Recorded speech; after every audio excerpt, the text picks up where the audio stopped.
Alright, what is up everyone? So today we are solving this lab here, SQL injection attack, listing the database contents on Oracle. Let's get into it.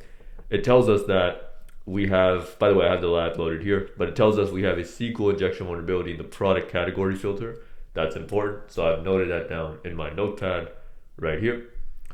And it tells us that we want to use a union attack, right? And the rest of the query, all it's really saying to us is that we need to go into all of the tables, find the table that contains the username and passwords, and find the password of the administrator user, right? So the first thing we'll do is we'll go to the lab and we see all these categories here. I'll just click on the gifts category and we're going to intercept the request in our burp suite. So let me just find my burp there. Let's close this and turn intercept on and we will refresh. There we go. Let's send this request to repeater. Now, the first thing in a union attack is we need to know how many columns is the web app retrieving for the data that it's displaying to us. And in order to figure that out, we can use the order by technique. So we start with order by 1 and we do a double slash for a comment. That's how you do a comment in Oracle databases. And we know it's an Oracle database because they told us that in the prompt. So let's go ahead and send this. Okay, so we see the web app is still working. Let's do order by 2 this time.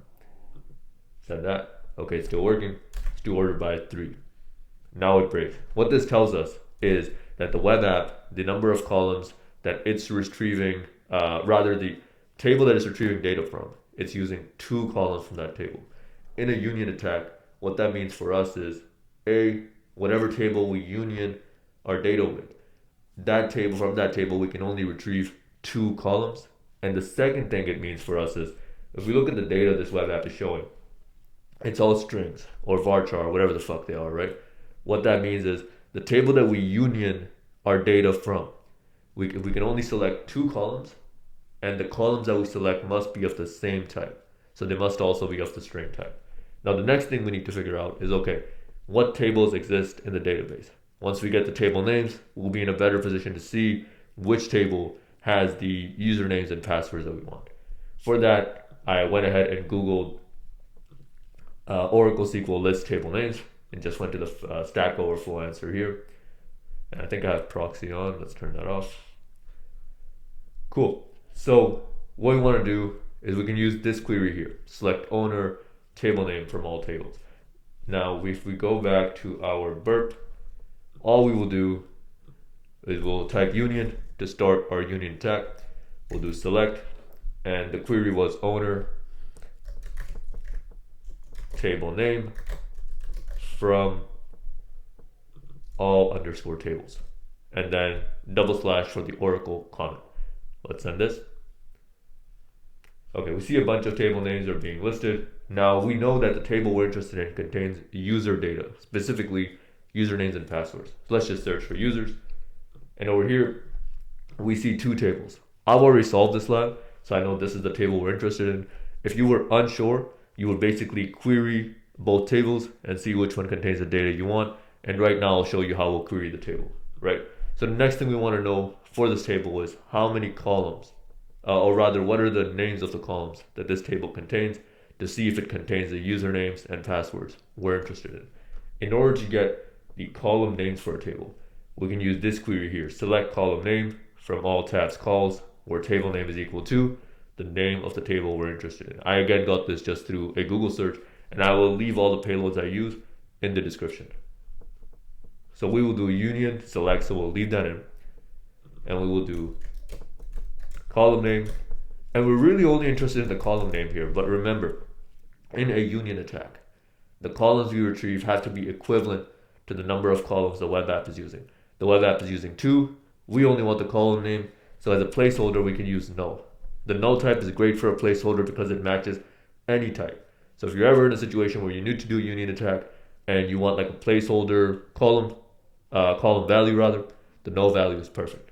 So union select column name null from all underscore tabs underscore calls,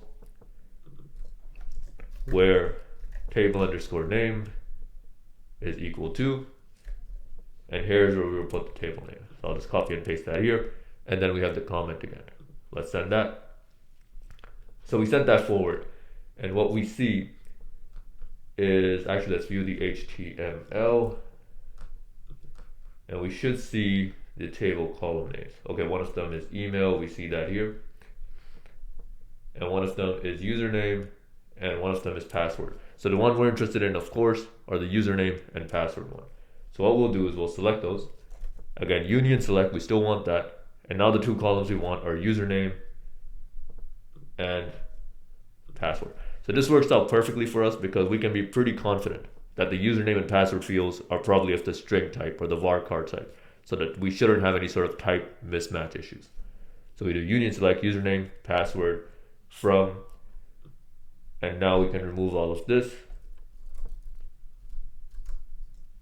So we'll just say union select username, password, from, and then the name of the table, and then our comment. We do that, and if we scroll down, or rather we can just search here for administrator, and there is our information. There is the administrator username, and there is the password. So let's copy that, go back to our lab, go to my account, username administrator, and let's go back to burp, and here is the password. And that's it. The lab is now solved. So I hope that was helpful. Again, I will leave all the payloads in the description.